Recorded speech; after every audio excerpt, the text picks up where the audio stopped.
Hello दोस्तों, कैसे हैं आप सब। वेलकम। मैं हूं आपका अपना ऋषि भैया और आज हम क्लास 8 साइंस का एक बहुत ही इंटरेस्टिंग चैप्टर समझने वाले हैं। Chapter 11 chemical effects of electric current. तो आई होप आप सब बिल्कुल रेडी हो। पेन और पेपर लेके बैठ जाओ, बिकॉज आज हम इलेक्ट्रिसिटी के कुछ ऐसे सीक्रेट्स जानेंगे कि आपको ना बिल्कुल सीआईडी वाले डिटेक्टिव जैसी फीलिंग आएगी। सो आर यू रेडी? चलो शुरू करते हैं। अच्छा, एक सिंपल सी बात से शुरू करते हैं।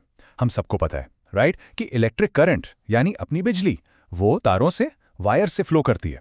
आपका टीवी, फ्रिज, फोन चार्जर, आखिर सब कुछ वायर से ही तो चलता है। लेकिन, और ये एक बड़ा लेकिन है, मेरा आपसे एक सवाल है, क्या करंट पानी जैसे लिक्विड से भी पास हो सकता है?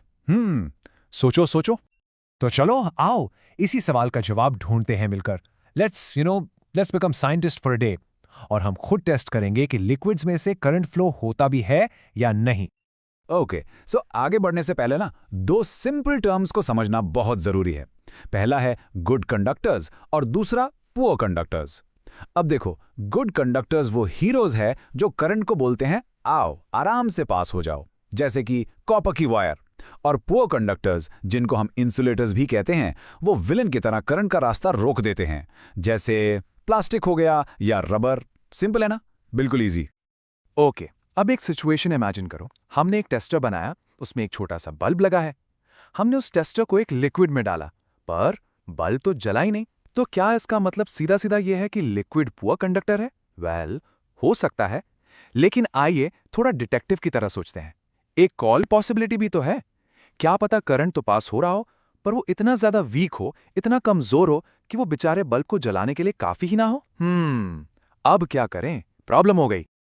डोंट वरी, इस प्रॉब्लम का सलूशन है हमारा एक स्पेशल एजेंट जिसका नाम है एलईडी यानी लाइट एमिटिंग डायोड। पता है इसकी सुपर पावर क्या है? इसकी सुपर पावर यह है कि यह बहुत ही कमजोर, एकदम वीक सी वीक करंट में भी ग्लो कर जाता है। ये बिल्कुल उस स्टार बैट्समैन की तरह है जो एकदम स्लो बॉल को भी देख लेता है और उस पर सिक्स मार देता है। तो जहां हमारा नॉर्मल बल्ब फेल हो जाता है, वहां हमारा हीरो, हमारा एलईडी काम आता है।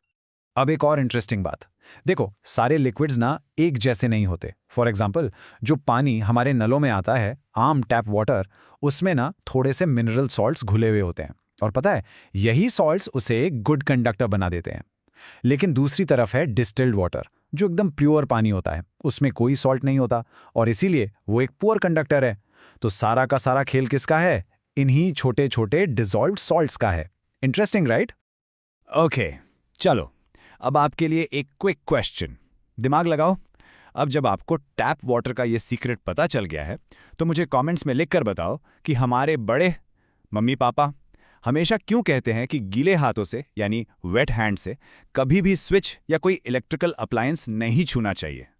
सोचो इसके पीछे की साइंस क्या है। I am waiting for your answers in the comments. All right, so अब तक हमने ये तो समझ लिया कि हाँ भाई, करंट लिक्विड से फ्लो कर सकता है। बट वेट, पिक्चर अभी बाकी है मेरे दोस्त। स्टोरी यहां खत्म नहीं होती। इनफैक्ट असली जादू, द रियल मैजिक, तो अब शुरू होगा। पता है क्या होता है? जब करंट किसी कंडक्टिंग लिक्विड से पास होता है, तो वो सिर्फ बहता नहीं है, वो उस लिक्विड के अंदर केमिकल चेंजेस भी कर देता है। वाओ! और इसी जादू को, इसी मैजिक को हम साइंस की भाषा में कहते हैं chemical effect of electric current. अब यह सुनने में थोड़ा कॉम्प्लिकेटेड लग सकता है, बट इसका मतलब बहुत सिंपल है। बस इतना याद रखो, जब बिजली यानी इलेक्ट्रिक करंट किसी कंडक्टिंग सॉल्यूशन से गुजरती है, तो उसके अंदर केमिकल रिएक्शंस शुरू हो जाते हैं। That's it. इलेक्ट्रिसिटी उस लिक्विड को केमिकली बदल देती है। तो अब सवाल ये है कि हमें पता कैसे चलेगा कि अंदर कोई रिएक्शन हो भी रहा है या नहीं? वेल, हमें कुछ क्लूज मिलेंगे, कुछ साइंस। 3 तरह के साइंस दिख सकते हैं, ध्यान से सुनो। पहला, हो सकता है कि इलेक्ट्रोड्स पर आपको गैस के छोटे छोटे बबल्स बनते हुए दिखें। दूसरा, ये भी हो सकता है कि किसी एक इलेक्ट्रोड पर मेटल की एक नई लेयर जमने लगे, डिपॉजिट होने लगे। और तीसरा क्लू क्या है? हो सकता है कि पूरे सॉल्यूशन का कलर ही चेंज हो जाए। इन तीनों में से कुछ भी दिखे तो समझ जाना केमिकल रिएक्शन हो रहा है। और ये कोई नई बात नहीं है, पता है, ये चीज सबसे पहले साल 1800 में एक साइंटिस्ट थे विलियम निकलसन, उन्होंने नोटिस की थी। उन्होंने क्या किया? सिंपल, पानी से करंट पास किया और उन्होंने देखा, अरे वाह, ये क्या, बबल्स निकल रहे हैं।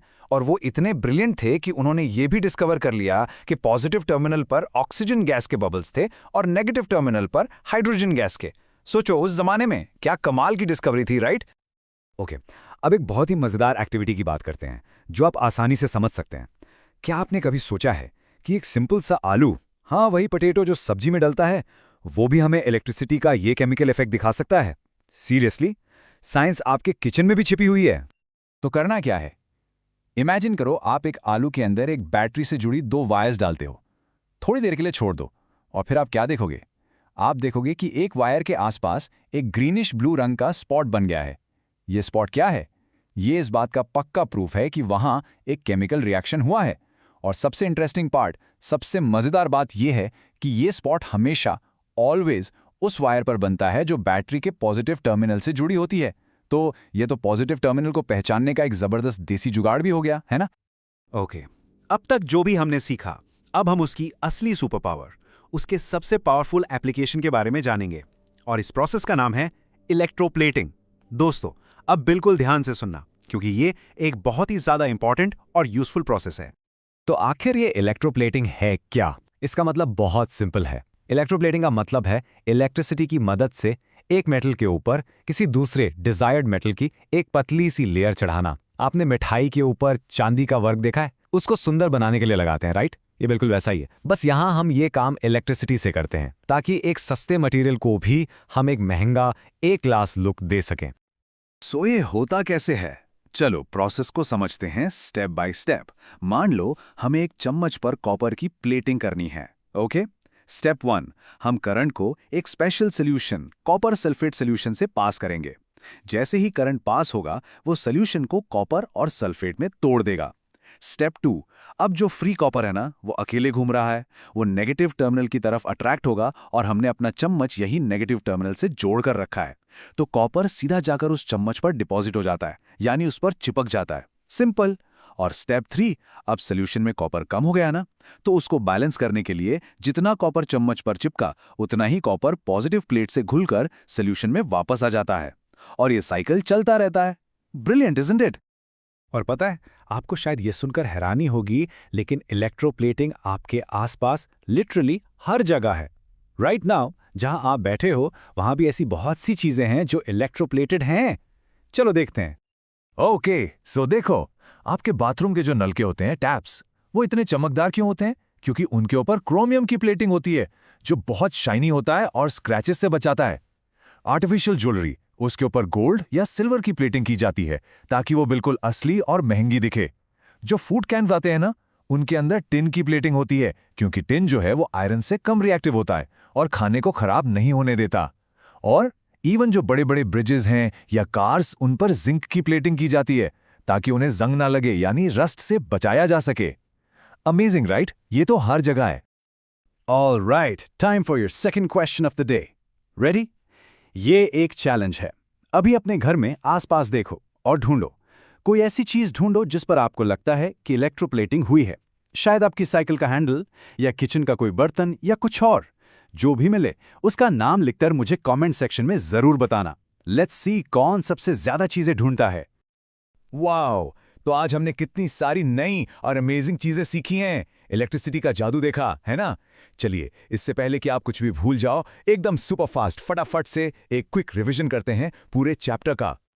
तो आज के मोस्ट इंपॉर्टेंट पॉइंट्स, की टेकअवेज क्या है? पॉइंट नंबर 1, ध्यान से सुनो। सारे लिक्विड्स नहीं, पर कुछ लिक्विड्स, खासकर एसिड्स, बेसिस और सॉल्ट्स के सॉल्यूशंस इलेक्ट्रिसिटी के गुड कंडक्टर्स होते हैं। Got it? Good. Point number 2, जब करंट इन कंडक्टिंग लिक्विड से पास होता है तो केमिकल रिएक्शंस होते हैं। पॉइंट नंबर 3, इलेक्ट्रोप्लेटिंग इसी केमिकल इफेक्ट का इस्तेमाल करके एक मेटल पर दूसरे की परत चढ़ाती है। और सबसे इंपॉर्टेंट पॉइंट, इसको स्टार मार्क कर लो, जिस ऑब्जेक्ट पर प्लेटिंग करनी है उसे हमेशा ऑलवेज बैटरी के नेगेटिव टर्मिनल से कनेक्ट करते हैं। ये भूलना मत। सो हमने ये तो देख लिया कि इलेक्ट्रोप्लेटिंग हमारे लिए कितनी ज्यादा यूजफुल है, लेकिन एक इंपॉर्टेंट बात भी है। इस प्रोसेस के बाद फैक्ट्रीज से जो केमिकल वेस्ट निकलता है वो हमारे एनवायरनमेंट के लिए, हमारी धरती के लिए बहुत पोल्यूटिंग हो सकता है। तो मैं आपको एक आखिरी सवाल के साथ छोड़कर जा रहा हूं। सोचो, आप सब फ्यूचर के साइंटिस्ट हो। सोचो कि साइंस और टेक्नोलॉजी इस बड़ी प्रॉब्लम को सॉल्व करने में और हमें एक ज्यादा रिस्पॉन्सिबल सोसाइटी बनाने में कैसे हेल्प कर सकती है। इस सवाल पर जरूर सोचना। सोचने से ही नए आइडियाज आते हैं। तो ये था हमारा chapter chemical effects of electric current. I really hope आप सबको मजा आया होगा और सब कुछ एकदम क्रिस्टल क्लियर हो गया होगा। आपके ऋषि भैया की तरफ से आज के लिए बस इतना ही। हमेशा की तरह पढ़ते रहो, बढ़ते रहो। मैं आपसे मिलूंगा नेक्स्ट वीडियो में। तब तक के लिए bye bye and take care everyone.